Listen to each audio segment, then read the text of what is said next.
What's up, Tiger Fitness? Cory Gregory, co-founder of Muscle Farm. I'm going to go over today 5 tips to help your front squat. Now, it's kind of a noted thing that I've been squatting for over 500 days in a row. Yeah, you heard me, 500 days in a row. And I did not front squat prior to that process at all. So I've got 5 tips that has helped increase my front squat to what my best max effort was is 405, but on a regular basis, hitting 3 plates like it's no thing. So first, we're going to start off with wrist flexibility. Every video that I do, most people, usually try to front squat this way. A big reason why I never front squatted that way is because it just always felt so awkward.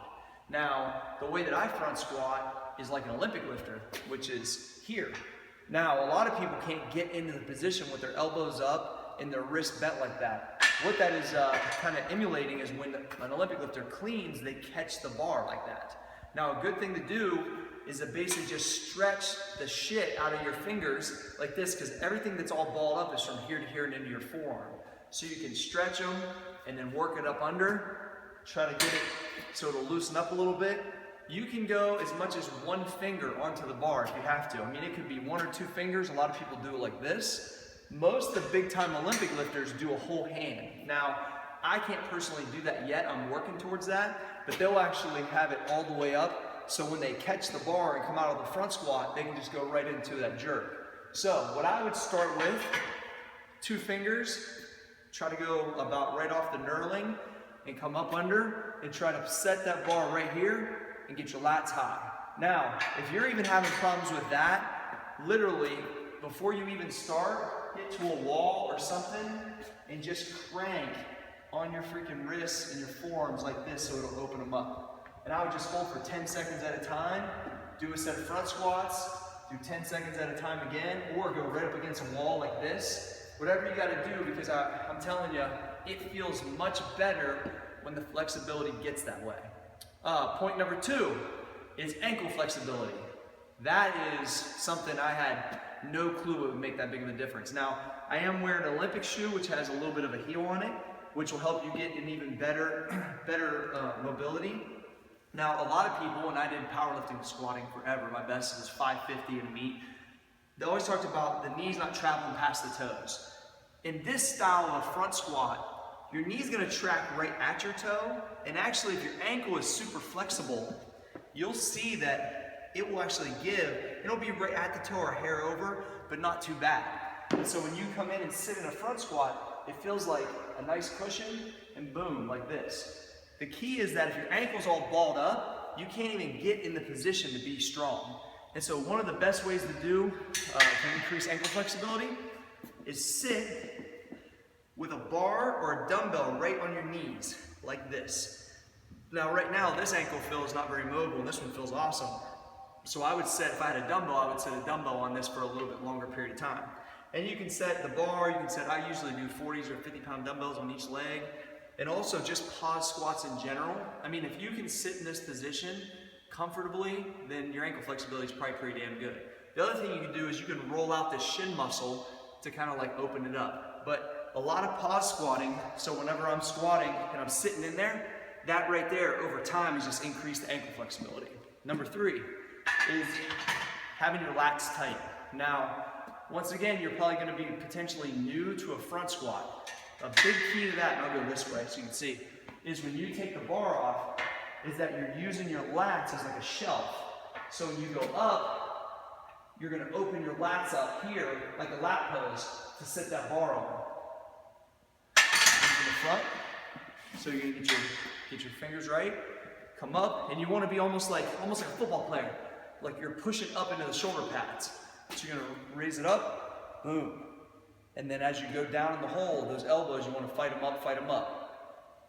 So the lats are really supporting the bar the whole time. Number 4 is pause squats. Now, I just mentioned pause squats help with ankle flexibility. It helps with just overall positions in general. I got that off Dmitry Klokov. I saw him doing it for years on his Instagram. The key to pause squats is, whether it's back squat or front squat, well, we're talking about front squat. For the front squat, when you come down, you want to load it up. You're going down under control, load it up, a pause is the bar complete stop motion, and then fire up. Now, when you don't have that rebound, it makes the bar path and the flexibility and everything much better because you get a chance to really like take your time, load it up, and then fire.